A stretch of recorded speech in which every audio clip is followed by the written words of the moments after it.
There is a power, subtle yet profound, that quietly shapes the destiny of every human being. It is neither luck nor circumstance. It is the voice behind the voice, the whisper that precedes every word, thought, or action we take. This silent force is what Émile Coué, the father of autosuggestion, sought to awaken in us, a truth long buried beneath doubt, fear, and unconscious habit, that the mind, when directed consciously, has the capacity to transform our entire lives. Autosuggestion is not mere positive thinking. It is not blind optimism or wishful dreams whispered into the wind. No, it is deliberate, conscious, and consistent communication with the deeper layers of ourselves. It is the act of planting seeds into the fertile soil of the subconscious, knowing that what we sow in repetition, with feeling and belief, will inevitably grow into reality. Coué's core idea is beautifully simple. By repeatedly affirming positive suggestions to ourselves, especially in a relaxed state of mind, we can influence the subconscious to accept them as truths, and once accepted, these truths manifest as changes in our behavior, health, and life circumstances. At the heart of this philosophy lies Coué's famous affirmation, "Every day, in every way, I am getting better and better." Spoken slowly, with conviction, and without strain, this phrase becomes more than just words. It becomes a rhythm, a heartbeat, a spiritual incantation that reorients the mind and soul. Coué teaches us that the mind accepts what it is told repeatedly. If we tell ourselves we are weak, the mind obeys. If we insist we are doomed to fail, the mind, like a loyal servant, makes it so. But if we plant thoughts of healing, strength, progress, and peace, then the mind, with all its infinite creative energy, begins to build a life that mirrors those beliefs. The genius of Coué's method lies in its gentleness. There is no force involved, no mental wrestling, no strain, no commanding the subconscious like a tyrant. Instead, we enter a state of calm receptivity. In the quiet of the morning or before we fall asleep, we simply and softly repeat suggestions that align with our highest good. Over time, these ideas take root. They bypass the gatekeeper of the conscious mind, the part of us that doubts, analyzes, and often resists change, and enter the fertile fields of the subconscious, where true transformation occurs.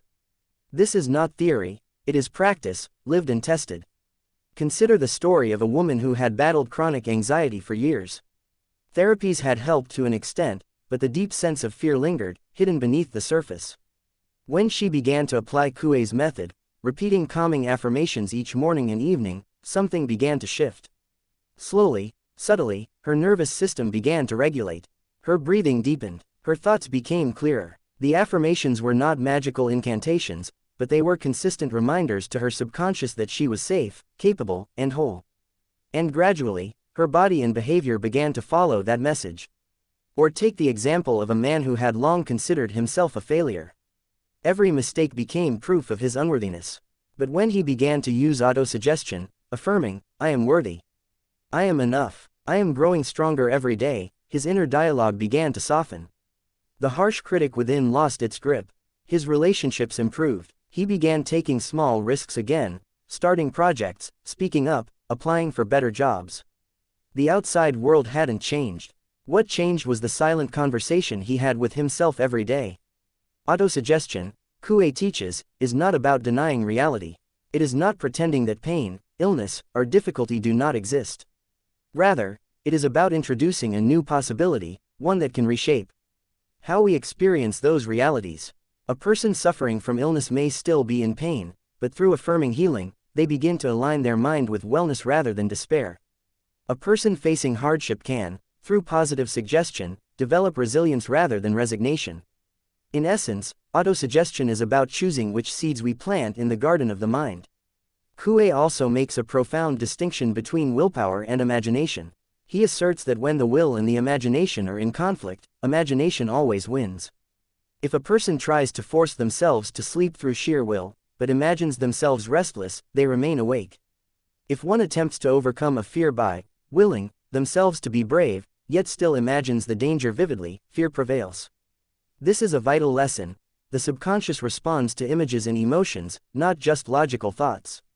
Therefore, our suggestions must be felt, visualized, and believed, not just recited intellectually. This insight has enormous implications.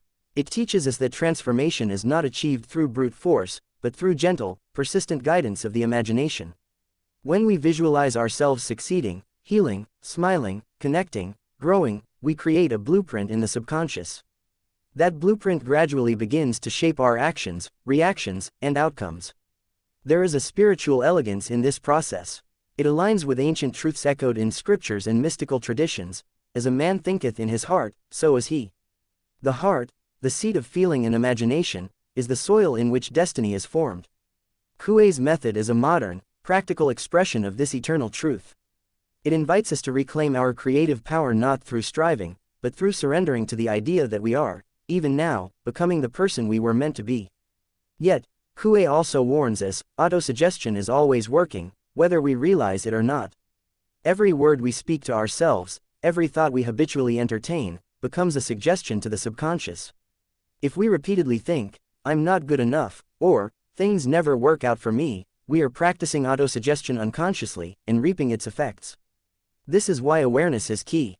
We must become conscious of our inner dialogue, and gently but persistently redirect it toward thoughts that empower rather than diminish us. The practice of autosuggestion does not require perfection. It requires consistency, belief, and emotion. Even when doubts arise, we continue. We do not argue with the mind, we simply suggest again, and again, and again. Over time, the new message becomes louder than the old, and once the subconscious accepts it, the rest of life begins to follow. Imagine a young artist who, for years, told herself she wasn't good enough to share her work. Every brushstroke was laced with self-doubt, but she began to affirm each day, "I am a vessel for creativity.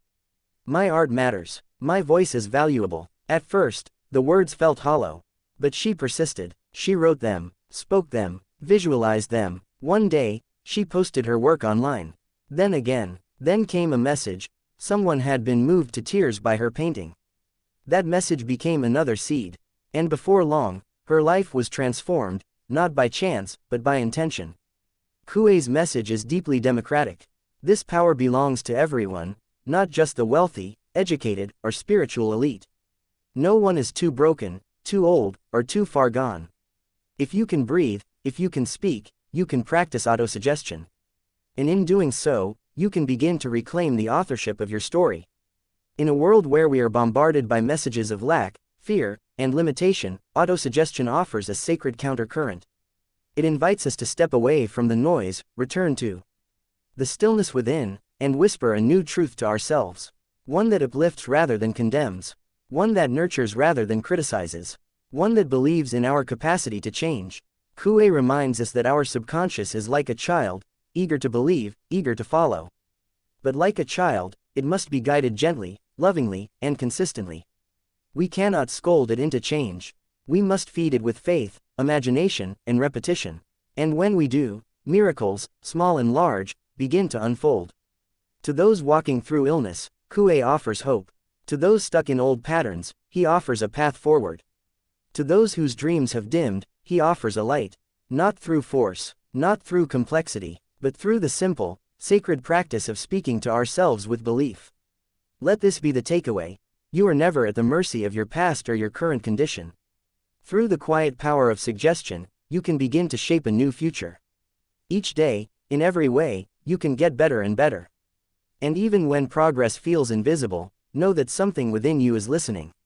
Something is shifting. Keep speaking, keep believing, and above all, keep imagining the life that is waiting for you, because your mind, your heart, and your spirit are listening.